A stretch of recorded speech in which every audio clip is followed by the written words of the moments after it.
Hey guys, and welcome. In today's video, I want to teach you guys about something simple, okay? Something simple as a low tire pressure light. What does it look like? Well, it looks like a tire, and it's going to be orange with exclamation point in the middle, and it's going to look like it's flat at the bottom. And what that is it's your tire pressure. But you probably already know that, and you're wondering why did it not go away even though you pump up your tire. The reason it did not go away is because you're gonna need to take your car on a little trip, like in your neighborhood. Just drive your car around and it's gonna fix itself, and it's going to show normal pressure. Okay, so it can take a minute up to 5 minutes and it's gonna be resolved. If it doesn't get resolved, let me know in the comments below. CYCPLUS is a tire inflator that doubles as a power bank. It has DC charging as well. Charge any device like iPhone, your tablet, your iPad, your kid's gaming device, whatever you want. It's also capable of DC charging, reverse charging, and also charging the unit. It comes with a USB Type-C charging cable, DC charger sold separately. This unit has a handy handle so you could actually hold it while charging so this unit does not bounce around. So, how long does it take to pump up your tire from 0 to 45 psi? It takes under 6 minutes. While charging, you could also hold your unit by the handle, but it's actually meant to be charged by just laying it flat as a square on the ground, not have it standing up. The bottom of CYCPLUS has rubber legs to keep it from jumping around. Even after pumping up my tire all the way to 45 psi under 6 minutes, the unit did not get hot.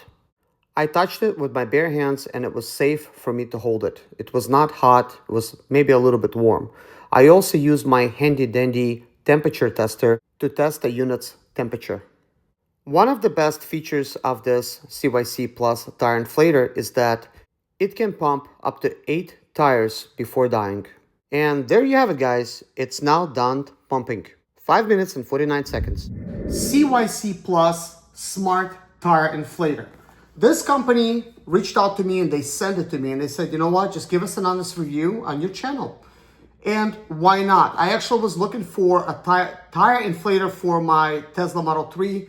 Actually, my left rear tire is actually 10 psi under. So let's see if we could actually use this unit to pump it up. But first, let's open it up, and I want to see what's inside and show you what it comes with. Instructions, packing material, the actual tire inflator. Let's pull it out. There it is. Comes with a nice handle that slides back. It also has a power button right here. Let's power it on. There it is, powered on. It's got a flashlight, so let's turn the flashlight on. You hold, do like a long hold, and a flashlight comes on. So there it is right there. So what you could do is, there's a dial, and you could put up how much PSI you want. So right now it's 38.5. We want about 42 PSI to pump up my Tesla. Looks like it comes fully charged out of the box, and that is nice with 4 bars. You're probably wondering, how many times can I inflate my tire until this unit actually dies or just needs recharging? Can you believe it? 8 tires, guys, which is pretty amazing. When I first received this unit, I wasn't sure if this is going to be good enough for, cars. Because I've gotten like a little tire inflator unit before and they said it was good for cars, but it was only good for bikes or like balls and stuff. This one here promises that it can pump up to 100 PSI. Let's open this up. This is a little door. Okay, so this little door has a place for, looks like a mattress type of inflator. It's got a charger in here and it's got like additional things for inflating. Looks like for bikes and also balls. Now the cool thing is about having this flashlight here, most likely if you're gonna have a problem that's gonna happen like on the road, it's going to be at night. It always is. It's kind of like Murphy's Law. You're not ready for it. You probably don't even have your tire pump, but you're lucky because you got one of these. You pull this out, turn it on, turn the light on, carry it, go ahead and pull it out, bam, and start charging. So you know what? Let's go charge my tire up. Okay, guys, we're ready. Let's go ahead and actually pull this out. Gotta turn it back on again. It's on. Shows my 42 PSI. It looks like it remembered. There's a little car icon, which is good. Let's do this. This is easy peasy. So all you gotta do is just twist it out and twist this on. Just like this. The cool thing is, it actually tells the reading of my current tire pressure. If you can't see this, 33. That's not good. It needs to be 41. When you click this button like that, it takes it from a car to a ball to a bicycle to a scooter back to the car.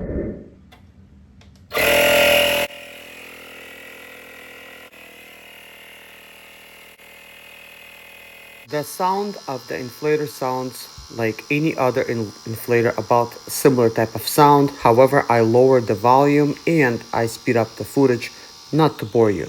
Just keep that in mind. But it does sound quieter enough for normal day-to-day operations. So I wanted to hold this unit not because it's rattling around, that's all fine, okay? The reason I wanted to hold it is because usually these things get pretty hot. Guys, this is cool to the touch. Check this out. It shows 85 degrees on a dash, 83, 81 an actual body. It's even got a flashlight on. Now the flashlight shows 91. Next to the flashlight, 88.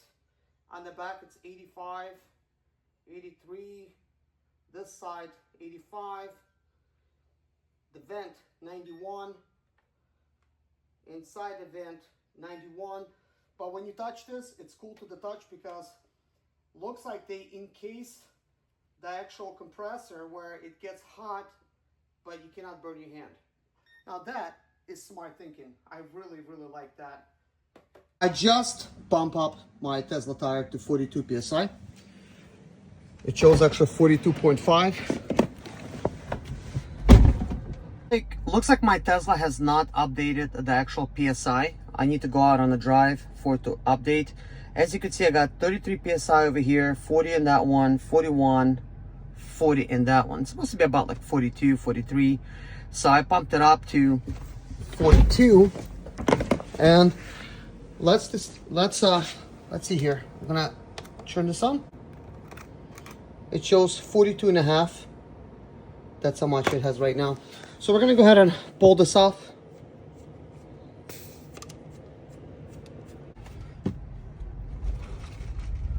So let's see how quickly it updates. I have pumped it up and it's now 42 PSI, even though it doesn't say it. How to get rid of that light?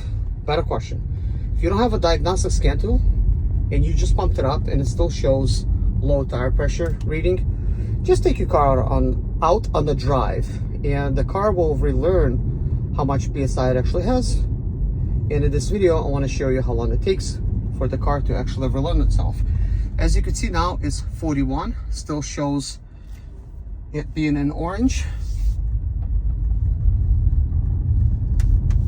But I think that's all about to change. And there it goes. Now it's showing it in white, shows 41 PSI. All right, guys, we just got finished pumping up some tires. Let's basically take a look at what does it come with. Here's a ball inflator. We could actually install it somewhere here, perhaps. There it is. We have like a mattress inflator or like those beach balls. We have a Schrader valve type of inflator. So this here installs onto this here. And the Schrader valve is a lot smaller. So you could actually pump up bikes or whatever has the Schrader valve. So we're just gonna, take this off. And you want to pump up a ball, you install this right on it. Bam, works just like that. And we could put this right back. Now this here does use like the Schrader valve. This right here actually pump up your bike tires much easier. So you just install like one of these things here. What this does is when you install it, like and try to pump up a vehicle, press this down and it allows it to basically stay like that, which is good. So we'll actually just do that. And let's see if we could just affix this somewhere. I'm gonna try to just do this. As you can see now, I have everything nice and tidy. And let's close this up. Turn this unit on. It's got 3 bars. It does come with a USB Type-C to USB Type-C charging cable. So here's what you could do. I already have a USB Type-C plugged in. It's a little longer. So we're gonna pull this handle out and we're going to actually plug it in right here. So as you can see, the unit starts charging. But since the unit is already charged, we could just pull that out. And we're gonna go ahead and take the provided USB Type-C cable, plug this in. And let's say you have a PSP, maybe you're traveling or your kids, they wanna play something. You could just use the provided USB Type-C to plug in your device and there you go. It starts charging. So with that being said, yep, shows plugged in right there. That being said, you could charge other devices like this VR headset. Let's plug this in and see if it charges. So we plugged it in and now it's charging. So you could see the little light indicator show, it's going off and on. It's a yellow one. If you want to charge an Elite head strap, plug it in as well. And now it comes on and that's actually getting charged. You could see the indicator right here, blue lights going up and down. So you could charge a variety of devices. If you want, you could charge your iPhone. I don't have the iPhone cable ready here, but you certainly can. Basically, what do I think of this device? It's definitely great. This is one of the best pumps I've seen so far. It's very versatile. I really like the fact that it's got this handle here. I like to keep my devices nice and clean. Now, it's meant to be pumping up tires laying down like this. It does have these rubber legs. I've seen people in the videos that just place it like this for the purpose of the video, of course, so you could see the screen. I try to do that and that device is jumping around a little bit too much because it's actually meant to be pumping your tire like this. And when it's laying flat with those rubber legs in place, it's going to help keep this unit from jumping around too much. Now, what I decided to do, since I didn't want this unit to just jump around, I still wanted you to see the screen, I just held it like this. Simple. And then, of course, I used my handy dandy little temperature reader tester to see what the temperature is. And I clearly demonstrated that if you pick it up and hold it, you're not going to burn your hands. I have burnt myself on air pumps before because when you pump it up, especially something like a heavy duty pump, you pick it up and you're like, ow, because you're not expecting it to be like hot, because last time when you plugged it in, common sense told you that it wasn't hot. But as it works, the compressor really heats up and yeah, you don't want to really pick it up, but not with this pump. It's safe. I pump up a couple tires. I did the readings. The body was showing like 101, which technically boiling point, but like I was holding it fine, like with my hands. It's also very hot outside right now. Seriously, like outside right now, it's like 101. So it's pretty hot. If you want to get one, I'm going to leave a link in the description below. It's an affiliate link. So if you want it, get it. I definitely recommend it. Anyways, guys, that's it for now. Thank you so much for watching. Take care of yourself, and I'll see you guys in my next video. Bye-bye.